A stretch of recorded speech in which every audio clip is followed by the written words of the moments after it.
Si je ferme les yeux, je peux encore entendre la voix de ma grand-mère, rauque avec les années, mais posée, comme si chaque mot qu'elle prononçait était le plus important de tous. Depuis aussi loin que je me souvienne, elle me racontait toujours des histoires sur la maison où elle avait vécu, un endroit qu'elle décrivait avec une sorte de respect craintif, comme si elle évitait de provoquer ce qui s'y trouvait. Elle disait que, la nuit, quelque chose bougeait dans l'ombre. Elle ne le voyait jamais distinctement, mais elle savait que c'était là. Et surtout, elle affirmait que sa présence devenait plus intense lorsqu'elle priait. Au début, j'ai cru que ce n'était que des récits pour me distraire. Des histoires qu'une personne âgée raconte pour animer une conversation. Mais la façon dont elle en parlait, la manière dont son regard se perdait dans le vide à chaque mention de cet endroit, tout cela n'avait rien d'une simple anecdote inventée. Ma grand-mère était profondément croyante. Elle récitait son chapelet chaque jour comme si c'était une nécessité aussi naturelle que respirer. Mais au fil du temps, elle avait commencé à remarquer qu'elle n'était jamais seule lorsqu'elle priait. Elle disait que, dès qu'elle murmurait la première prière, l'air de la pièce devenait glacial, que le bois de la maison se mettait à grincer, mais pas comme le ferait une vieille demeure. C'étaient des bruits qui s'approchaient, des pas qui n'appartenaient à personne. Je ne voulais pas y accorder d'importance. Je me répétais que c'était l'imagination d'une femme âgée, une conséquence de la solitude. Mais ma grand-mère ne m'avait jamais menti. Elle n'était pas du genre à inventer des choses sans raison. Et si elle disait que quelque chose était là, alors peut-être que c'était vrai. Mais l'histoire qui m'a le plus marqué, c'est celle où elle a vu, pour la première fois, ce qui vivait dans cette maison. Jamais je n'oublierai la manière dont elle me l'a raconté. Je m'en souviens comme si c'était hier. C'était une de ces nuits où je restais chez elle. Nous étions assis à la table de la cuisine, une bougie allumée entre nous. Elle baissa la voix, comme si elle craignait que quelque chose l'entende. Et elle commença à parler. C'était une nuit calme. Ta mère et ton père étaient de passage, ils dormaient dans la chambre d'à côté. Moi, comme toujours, je priais dans ma chambre. Mais cette nuit-là, quelque chose a changé, quelque chose que je ne peux pas expliquer. Sa voix se brisa un instant. Ses mains, jusque-là posées avec assurance sur la table, tremblèrent légèrement avant de se resserrer l'une contre l'autre. Pendant que je priais, j'ai senti un regard sur moi. Je ne pouvais pas voir d'où il venait, mais je savais que j'étais observé. C'était comme un poids suspendu dans l'air, quelque chose qui était là, dans l'obscurité. Ces paroles me firent frissonner. J'aurais voulu lui poser des questions, mais elle inspira profondément et continua. C'est là que je l'ai vue. Un frisson glacé parcourut mon dos. Une partie de moi savait que ce qu'elle allait dire allait changer ma perception du réel à jamais. Ma grand-mère n'avait jamais été du genre à dramatiser. C'était une femme robuste, ancrée dans le concret, mais lorsqu'elle me raconta ce qu'elle avait vu cette nuit-là, j'aperçus dans ses yeux une peur que je ne lui avais jamais connue. Tout avait commencé avec un silence étrange, ce genre de silence qui n'a rien de naturel. La maison était toujours remplie de petits bruits, le vent contre les fenêtres, le craquement du bois sous l'effet du temps. Mais cette nuit-là, tout s'était arrêté. L'air était devenu lourd, oppressant, comme si l'atmosphère elle-même retenait son souffle. Elle continuait de prier, tenant son chapelet entre ses doigts, mais ses mains tremblaient sous l'emprise d'une terreur silencieuse. Elle ne voulait pas regarder autour d'elle, elle refusait de voir ce qui causait cette sensation suffocante, mais elle l'a fait. Elle a levé les yeux et elle l'a vu. Dans le coin le plus sombre de sa chambre, là où la lumière de sa lampe n'atteignait pas, une silhouette plus noire que la nuit elle-même se tenait en silence. Au début, j'ai cru que mes yeux me jouaient un tour, m'a-t-elle dit d'une voix tremblante. Mais plus je regardais, plus je comprenais que ce n'était pas normal. La forme n'avait rien de distinct. Ce n'était pas l'ombre d'un meuble, ni un reflet. C'était autre chose. Cela n'avait ni visage, ni yeux. Et pourtant, elle sentait son regard percer sa peau. Ma grand-mère était figée. L'air devint encore plus glacial, et chaque seconde qui passait l'enveloppait d'un effroi toujours plus grand. Elle voulut bouger, mais son corps ne répondit pas. La raison lui disait que ce n'était qu'une illusion, que si elle fermait les yeux puis les rouvrait, la silhouette disparaîtrait. Mais une autre part d'elle, plus instinctive, plus primaire, savait que ce qui était là était bien réel. Alors elle ferma les yeux et s'accrocha à la seule chose qui lui restait, continuer à prier. Ses lèvres murmuraient chaque mot avec une rapidité frénétique, comme si cela pouvait la protéger. Mais son cœur battait si fort contre sa poitrine qu'elle craignait qu'il explose d'un instant à l'autre. Un instant, elle crut que cela fonctionnait. Une vague de calme l'envahit, comme si tout n'avait été qu'un cauchemar. Mais quand elle rouvrit les yeux, la silhouette était toujours là. Et cette fois, elle était plus proche. Le frisson dans sa voix lorsqu'elle me le raconta me fit tressaillir. Je pouvais sentir son désespoir, comme si j'avais été présent dans cette chambre moi aussi. Ma grand-mère n'osa pas lever les yeux de son chapelet. Elle continua de prier sans s'arrêter, sans regarder autour d'elle. Et à un moment donné, la présence s'évanouit. Mais quelque chose en elle avait changé. Après cette nuit-là, elle n'a plus jamais été seule. Ma grand-mère n'a plus jamais été la même. Elle n'en a jamais parlé à ma mère ni à mon père, même lorsqu'ils séjournaient dans la maison. Comme si prononcer ces mots pouvait redonner du pouvoir à ce qui la hantait. Mais au fond d'elle, elle savait que ce qu'elle avait vu n'était pas une illusion. Les jours passaient normalement. Mais dès que la nuit tombait et que le silence envahissait la maison, cette chose revenait. Elle ne la voyait pas toujours, mais elle la sentait. Cette pression sur la poitrine, cette impression d'être observée, cet air lourd qui avalait le moindre bruit. Comme si une présence invisible se tenait là, tapie dans la même pièce, attendant son heure. Avec le temps, elle tenta de se persuader que tout cela n'était que le fruit de son imagination.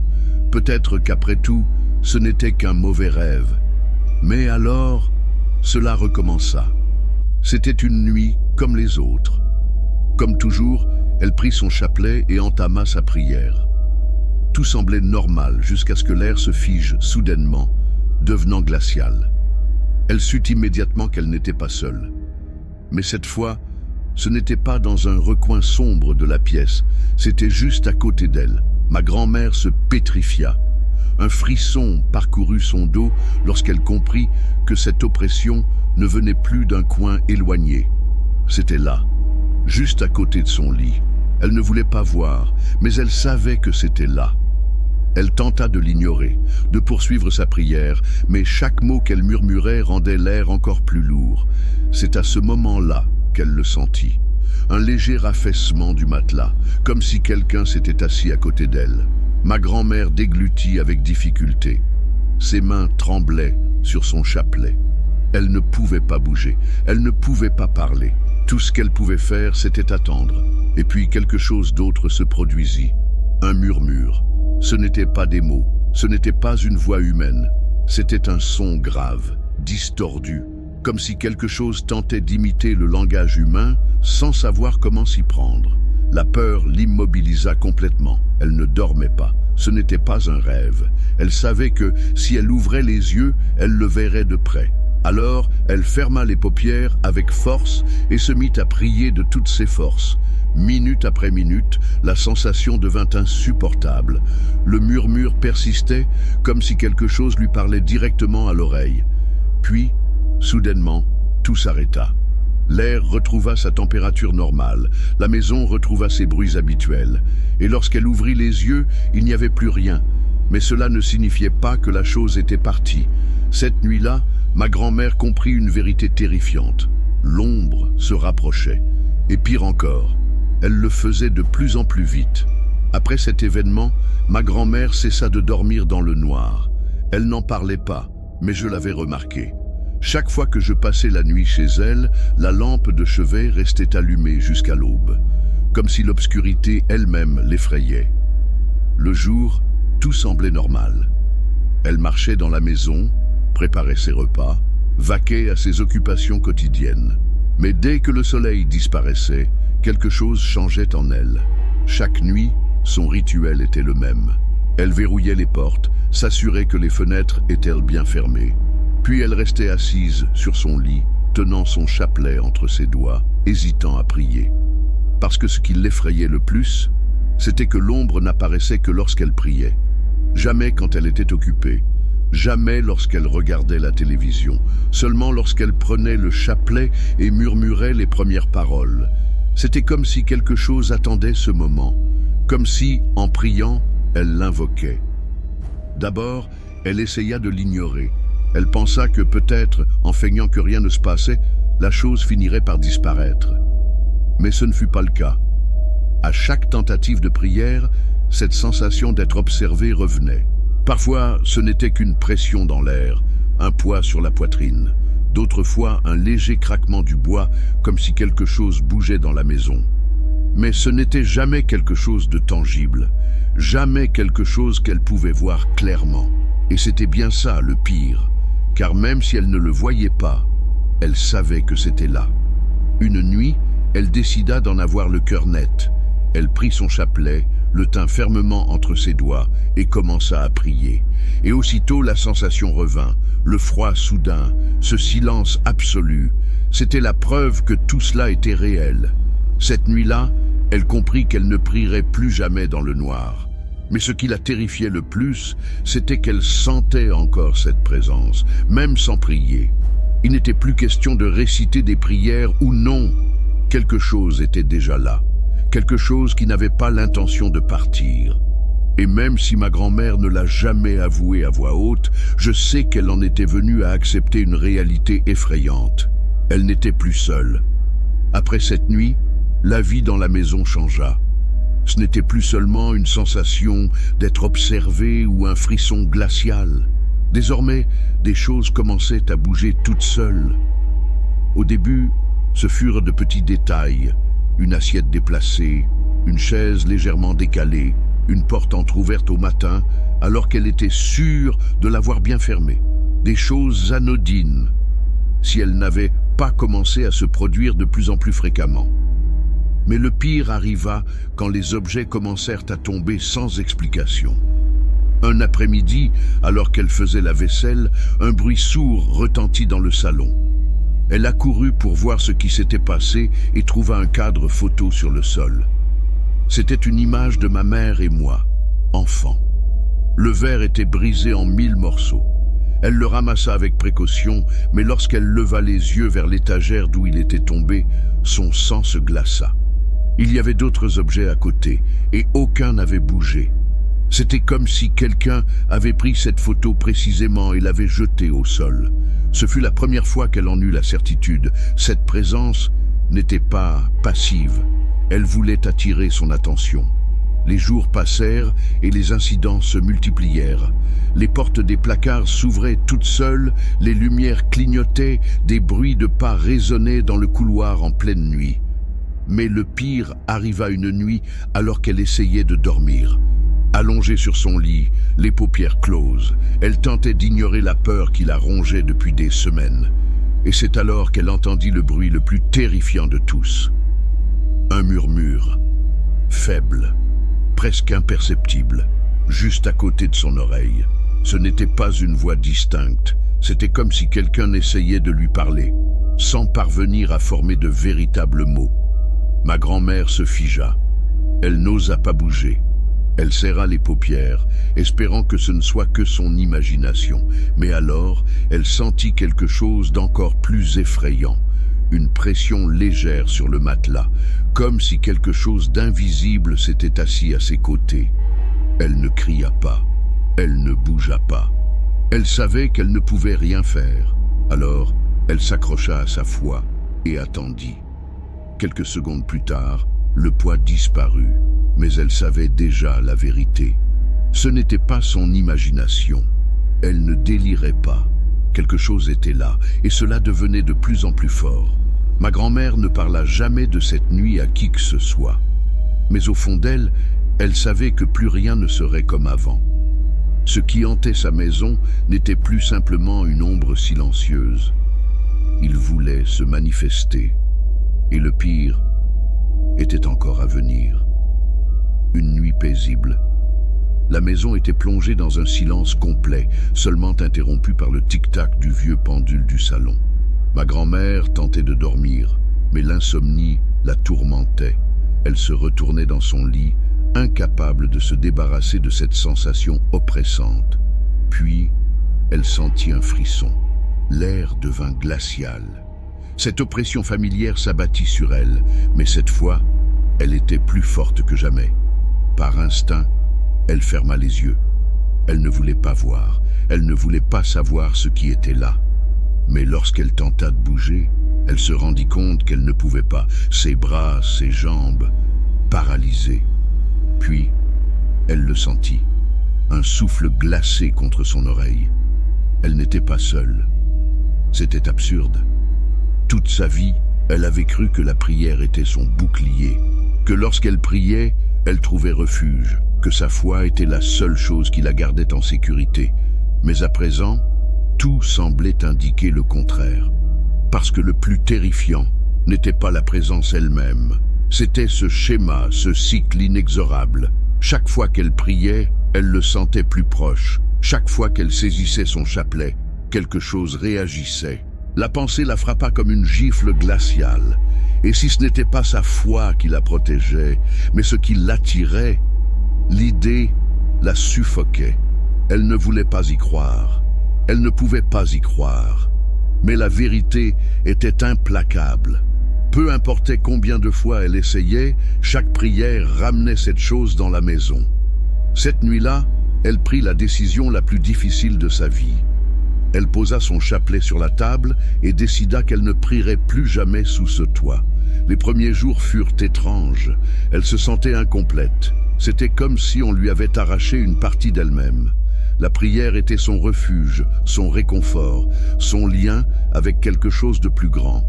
Mais jour après jour, la maison retrouva une étrange sérénité. Plus de portes entr'ouvertes au matin, plus de pas au cœur de la nuit. L'air était normal. Pour la première fois depuis des années, ma grand-mère put s'endormir sans sentir qu'on l'observait. Le soulagement fut si intense qu'elle en pleura presque. Mais la tranquillité ne signifiait pas que la chose était partie. Car malgré le silence, elle savait qu'elle était toujours là. Pas de manière agressive, pas comme avant. Mais chaque nuit, lorsqu'elle éteignait la lumière et fermait les yeux, elle en était certaine. La présence n'avait pas disparu. Elle attendait.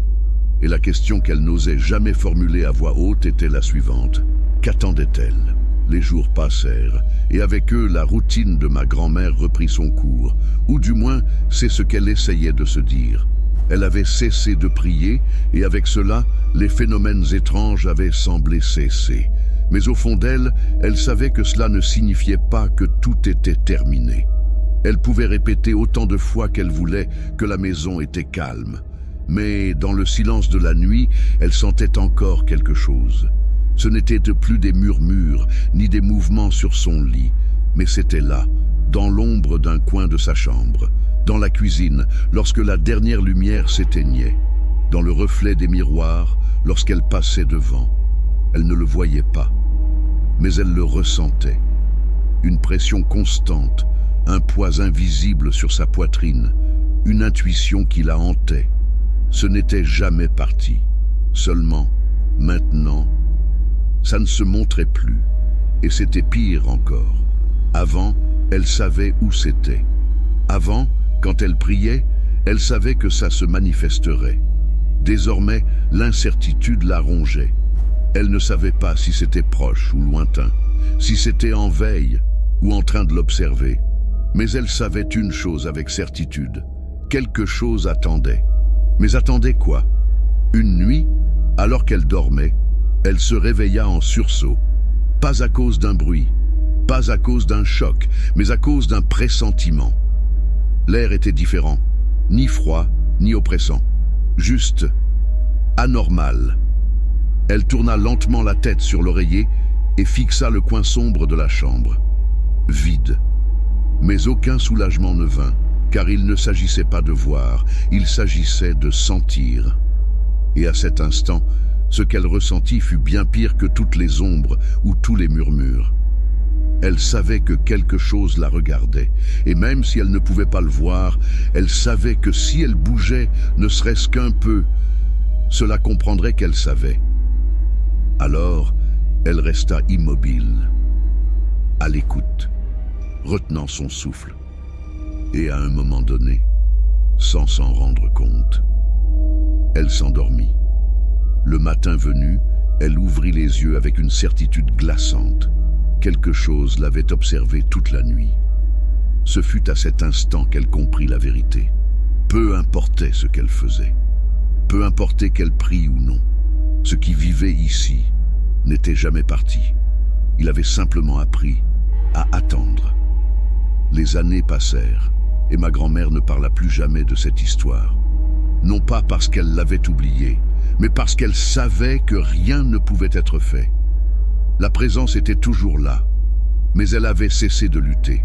Elle avait appris à vivre avec, à ignorer ce poids dans l'air, à ne plus regarder les coins sombres, à faire semblant d'être seule. Et ainsi, les jours passèrent, jusqu'à ce qu'elle s'éteigne. Quand ma mère apprit la nouvelle, elle s'effondra. Ma grand-mère avait été son pilier, son refuge, et désormais elle n'était plus là. Mais son chagrin ne dura pas longtemps, parce que quelque chose changea en elle. Elle commença à rêver, des rêves qui n'avaient rien de commun, des visions, toujours les mêmes, une pièce sombre, une sensation d'être épiée, une ombre debout dans un coin. D'abord, elle pensa qu'il ne s'agissait que d'un reflet de son deuil, mais au fil du temps, ses rêves devinrent plus intenses. Parfois, elle se réveillait, glacée, le souffle court, sentant un frisson courir sur sa nuque, comme si quelqu'un était juste derrière elle. Mais chaque fois qu'elle se retournait, il n'y avait rien.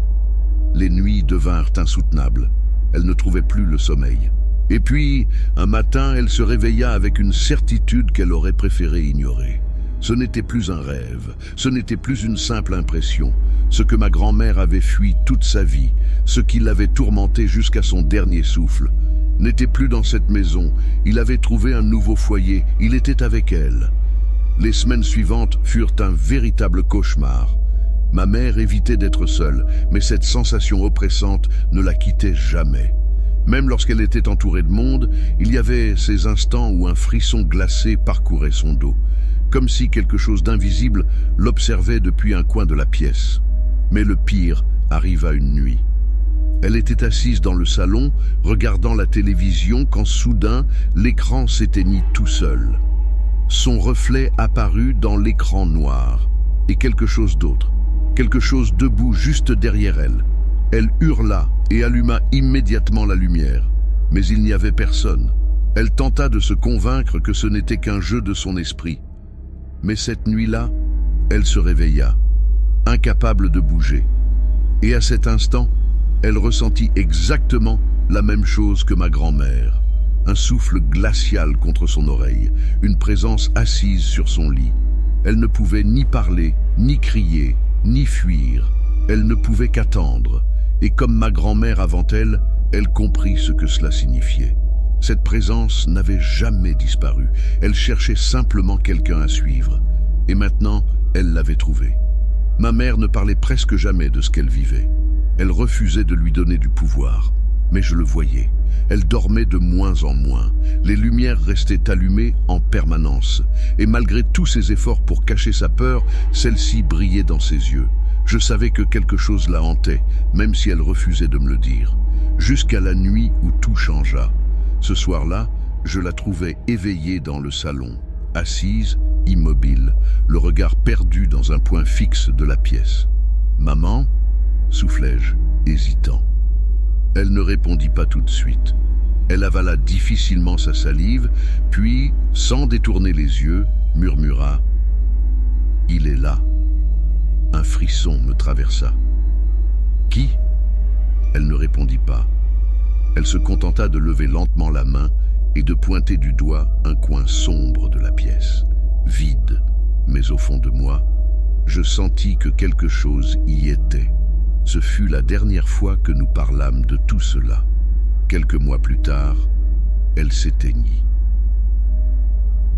Après sa mort, j'essayais d'avancer.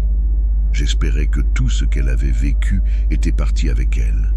Mais j'avais tort. Parce que maintenant, c'est moi qui en fais l'expérience. Tout a commencé avec des rêves. Au début, ce n'étaient que des formes floues, indistinctes, perdues dans une obscurité oppressante. Mais chaque nuit, elles devenaient plus nettes.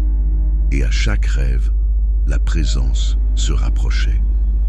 Puis vinrent les bruits. Le craquement du bois au beau milieu de la nuit. Des murmures à peine audibles, flottant dans l'ombre de ma chambre. Certaines nuits, je me réveillais en sueur, la peau glacée, avec la terrible sensation que quelqu'un se tenait juste à côté de mon lit. Mais le pire arriva la nuit dernière. Je me réveillais en sentant un poids écrasant ma poitrine. Je ne pouvais plus respirer, je ne pouvais plus bouger. La pièce était plongée dans l'obscurité, mais au fond de moi, je savais que c'était là, tout près de moi. J'essayais de fermer les yeux, de me raccrocher à la logique, à la raison. Mais alors, un souffle froid effleura mon oreille, un murmure rauque, un son qui n'avait rien d'humain. Et à cet instant, je compris, peu importe le temps qui passe, peu importe combien on l'ignore, peu importe qu'on arrête de prier ou qu'on tente de reprendre une vie normale. Parce que quoi que soit cette chose qui hante ma famille depuis des générations, elle n'a jamais disparu. Elle attendait, simplement. Et maintenant, c'est moi qu'elle est venue chercher.